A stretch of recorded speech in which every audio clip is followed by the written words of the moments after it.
الله أكبر الله أكبر حي على الصلاة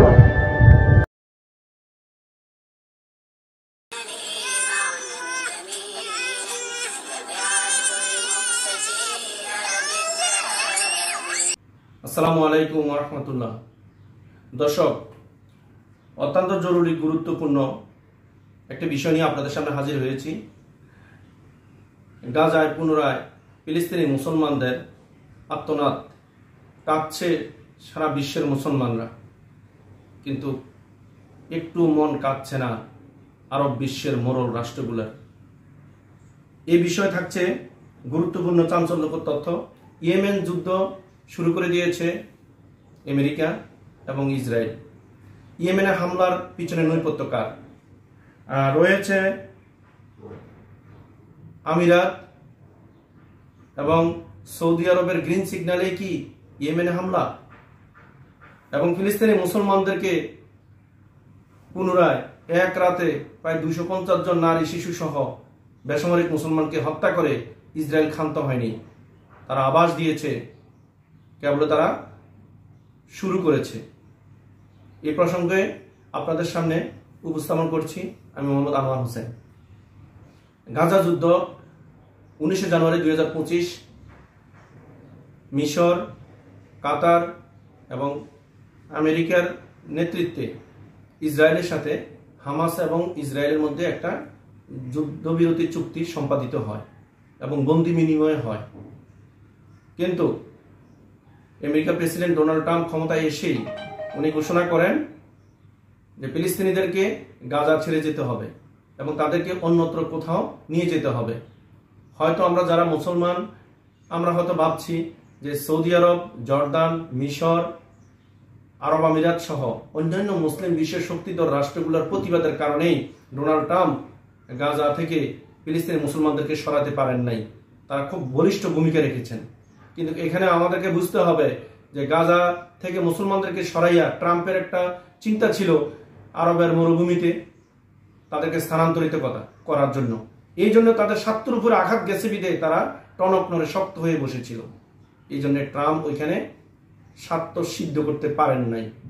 কিন্তু পরবর্তীতে ট্রাম্প এবং নেতানিয়াহু, যারা মুসলমান শিশুদের খেকু হিসেবে পরিণত, তারাই পুনরায় ইয়েমেনে হামলা করার জন্য গ্রিন সিগন্যালের অপেক্ষায় ছিল আরব রাষ্ট্রগুলোর থেকে। কিন্তু আরবের যুবরাজরা ইয়েমেনকে তাদের প্রতিদ্বন্দ্বী চিন্তা করে ইয়েমেনে হামলার জন্য গ্রিন সিগন্যাল দিয়ে দেয় এবং এই গ্রিন সিগন্যালের পিছনেই সাথে সাথেই আমেরিকা ইয়েমেনের হুতিদের উপরে বিভিন্ন স্থানে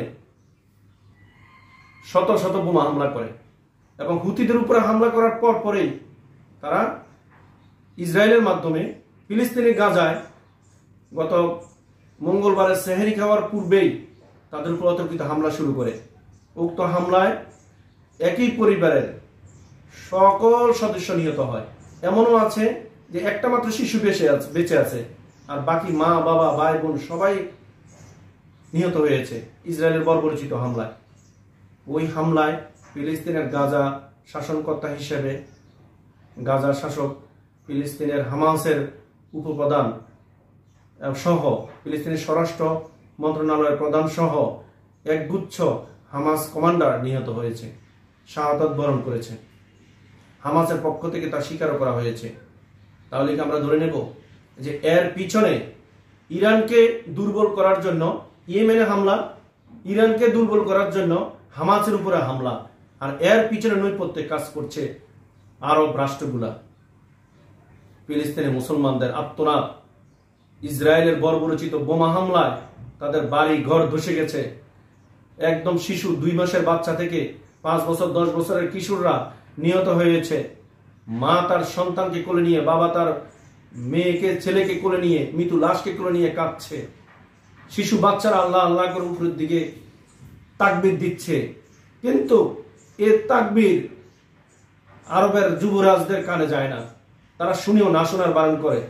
আমিরাতের যুবরাজের কানে যাচ্ছে না, জর্দানের বাদশার কানে যাচ্ছে না।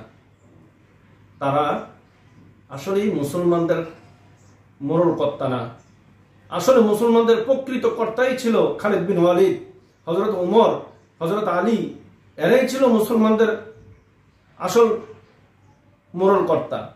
আজকে খালিদ বিন ওয়ালিদ নেই, আজকে হযরত ওমর নেই, আজকে হযরত আলী নেই, কিন্তু আজকে যারা মোরল কর্তা হিসেবে নিজেকে মুসলমানদের মোরল হিসেবে স্বীকৃত, কিন্তু তারাই ইহুদিদের, আমি বলবো তারা ইহুদি এবং খ্রিস্টানদের গুপ্তচর হিসেবে মুসলমানদের হত্যা করার জন্য তাদের এই গ্রিন সিগন্যাল রয়েছে।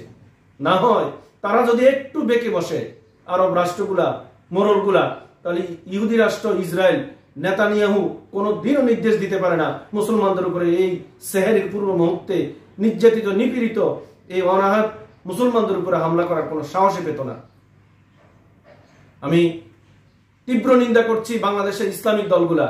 আজ পর্যন্ত 3 দিন হয়ে গেল মুসলমানদেরকে অনাথরে হামলা করছে, একটা ইসলামিক দলও বড় মাপের কোনো একটা আন্দোলন, একটা বিক্ষোভ মিছিল বা নিন্দা করেন নাই। আমি অনতিবিলম্বে এর তীব্র নিন্দা করছি। ইসরায়েল এবং নেতানিয়াহু, আমেরিকা সহ আরব বিশ্বের মোরল রাষ্ট্রগুলো তীব্র নিন্দা করছি এবং তারা এটার সাথে জড়িত, এবং আমি নিন্দা করছি বাংলাদেশের ইসলামিক দলগুলোর প্রতি। অনতিবিলম্বে আপনারা আগামী দিন থেকে বাংলাদেশের ইসলামী মুসলমানদের পক্ষে এবং গাজা যুদ্ধের বিপক্ষে ইসরায়েল এবং আরব রাষ্ট্র মোরলদের বিরুদ্ধে বাংলাদেশে যেন একটা বড় ধরনের বিক্ষোভ হয় এবং তীব্র নিন্দা জ্ঞাপন করা হয়, এবং তাদের যেন মুখোশ উন্মোচন করে আপনারা আপনাদের প্রতিবাদ করবেন। আমরাও আপনাদের সাথে প্রতিবাদে অংশগ্রহণ করব। এই ইসরায়েলের হামলার নিন্দা জানিয়ে আমি এখানে আমার বক্তব্য শেষ করছি। আসসালামু আলাইকুম।